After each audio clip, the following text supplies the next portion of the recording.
గారు బేసిక్‌గా anti ageing specialist కదా మీరు. ట్రూ లవ్‌ని మనం ఎక్స్‌పీరియన్స్ చేయగలిగితే ఏజింగ్‌లో ఎలాంటి చేంజెస్ జరుగుతాయి? నెగ్లిజెన్స్ అనేటువంటిది ఏ రిలేషన్షిప్స్లో అయినా కూడా అంటే టేక్ ఇట్ గ్రాంటెడ్గా కొంతమంది ఉంటారు చూడండి, పెళ్లి చేసుకునేటువంటి వరకు లేకపోతే మొదట ప్రేమించేటువంటి తరుణంలో ఎంత బ్యూటిఫుల్గా ఉంటుందో ఆ రిలేషన్, కొంతకాలం అయిన తర్వాత టేక్ ఇట్ గ్రాంటెడ్గా లేకపోతే నెగ్లిజెంట్గా ఉంటారు కదా.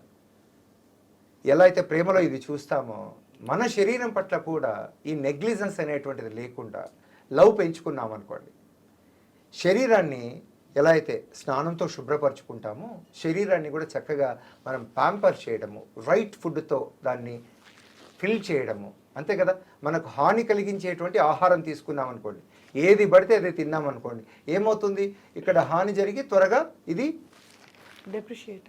డెప్రిషియేట్ అవుతుంది, ఏజింగ్ జరుగుతుంది, ఇవన్నీ జరుగుతుంది. ఎప్పుడైతే మనము మంచి ఆహారంతో అంటే what is right for our body ఎలా తెలుస్తుంది మనకు, అది నాలుక మీద కొద్దిసేపు ఎక్కువసేపు పెట్టుకోవాలి.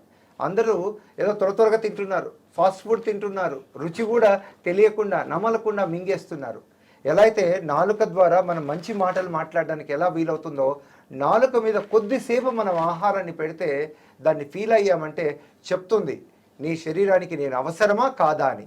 అలా అన్ని విషయాలను కూడా గమనించడం, దీన్నే బుద్ధుడు ఏమంటాడంటే awareness on what you eat, what you think and what you speak.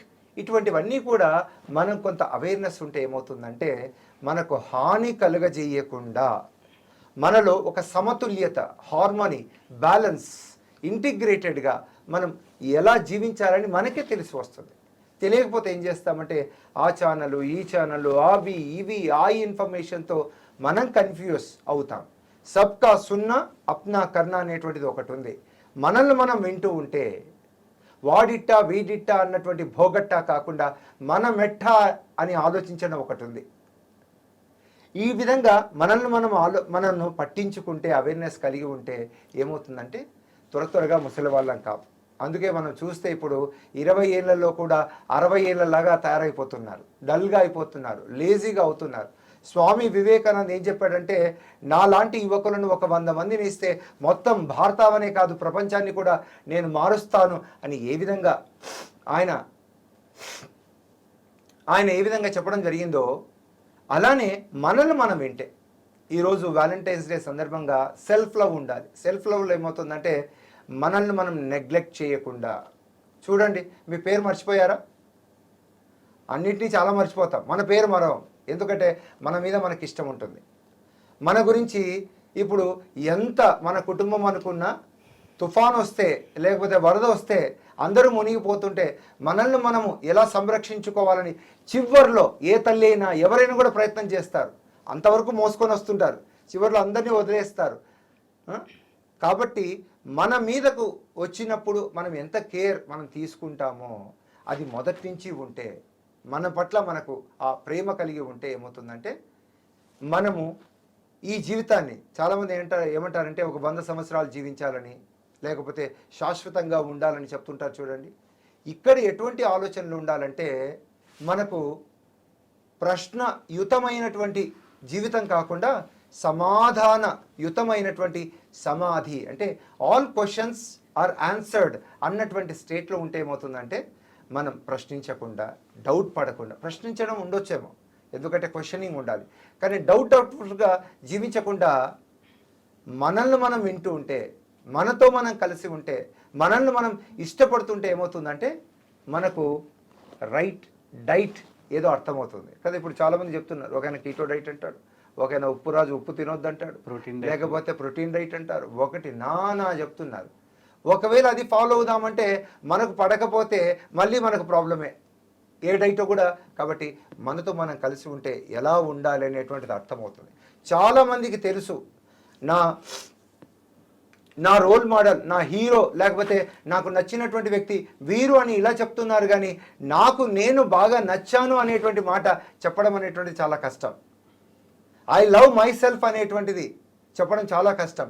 ఆ విధంగా జీవిస్తూ ఉంటే ఏమవుతుందంటే మనం ఏజ్ అబ్నార్మల్గా కాకుండా, ప్రిమెచ్యూర్ ఏజింగ్ కాకుండా మనం ఏజింగ్ గ్రేస్ఫుల్ అనేది వస్తుంది. ఎలా జీవించాలో మనకు తెలిసి వస్తుంది. ఇలా ప్రతి ఒక్కరూ జీవిస్తున్నప్పుడు ఏమవుతుందంటే సెల్ఫ్ రెస్పెక్ట్ పెరుగుతుంది. ఈ సెల్ఫ్ రెస్పెక్ట్ కలిగినటువంటి వారు వీరిని రెస్పెక్ట్ చేయరా? కెమెరామ్యాన్ను రెస్పెక్ట్ చేయరా? అందరినీ కూడా గౌరవించరా? అందరినీ గౌరవిస్తున్నారనుకోండి, తమను గౌరవించుకుంటూ ఎలా ఉంటుంది చెప్పండి? ఇక మేము ప్రత్యేకంగా చెప్పాలన్నా, స్త్రీలను గౌరవించండి, లేదా తల్లిదండ్రులను గౌరవించండి.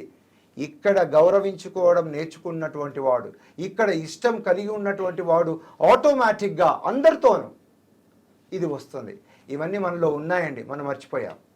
అందుకే అన్నారు, ధ్యానం చేసేటువంటి వారు, పరధ్యానంలో ఉండకుండా ఎరుకను పెంచుకున్నటువంటి వాడు, అవేర్నెస్ కలిగి ఉన్నటువంటి వాడు ఏమవుతుందంటే ఇక్కడ ఈ దేహాన్ని ప్రేమిస్తాడు, ఈ మనసు నుంచి వచ్చినటువంటి ఆలోచనలను గౌరవంతో చూస్తాడు, హృదయపూర్వకంగా జీవించడం నేర్చుకుంటాడు, చిరు దరహాసంతో కష్టాలను ఎదుర్కోవడమే కాదు, చావును కూడా స్నేహితుల్లాగా చూసేటువంటి ఆ కోణం అనేటువంటిది కలిగి ఉన్నప్పుడు ఎలా ఉంటుంది చెప్పండి?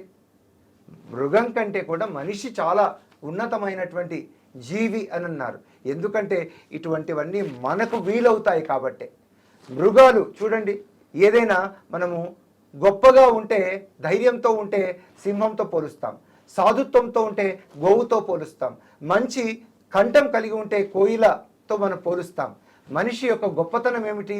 మృగాలతో పోలుస్తున్నప్పటికంటే మనిషి తాను తలుచుకుంటే, జాగ్రత్తగా జీవిస్తే అతను మాధవుడు కాగలడు, దైవానికి నిలయంగా భూమి మీద నడిచి చూపించగలడు, ప్రేమ మూర్తిగా జీవించగలడు, స్నేహ మాధుర్యాన్ని అందరికీ పంచగలడు. ఇది ఎక్కడ మొదలవుతుందంటే జగత్తును మార్చకుండా నిన్ను మార్చుకునేటువంటి నీ పైన ధ్యాస, అవేర్నెస్, నీ యొక్క మార్పు పైన నీవు కొంత ఫోకస్ పెంచుకుంటూ ఉంటే ఇక్కడ చూపించినటువంటి ప్రేమ అందరికీ అందించగలుగుతాం. ఇదే వ్యాలంటైన్స్ డేలో సందర్భంగా ఎవరు నీ బెస్ట్ వ్యాలంటైన్ అంటే నాకు నేనే అని గుండె మీద చేసుకొని చెప్పగలగాలి. తను తాను గౌరవించుకున్నటువంటి వాడు ఎలా అయితే ఈ దేహాన్ని తీసుకొని వచ్చినటువంటి తల్లిని గౌరవిస్తుంటే ప్రతి స్త్రీని గౌరవించలేడా? తప్పకుండా గౌరవిస్తాడు. కుటుంబాన్ని చక్కగా చూసుకున్నటువంటి వాడు సంఘాన్ని చూసుకోలేడు.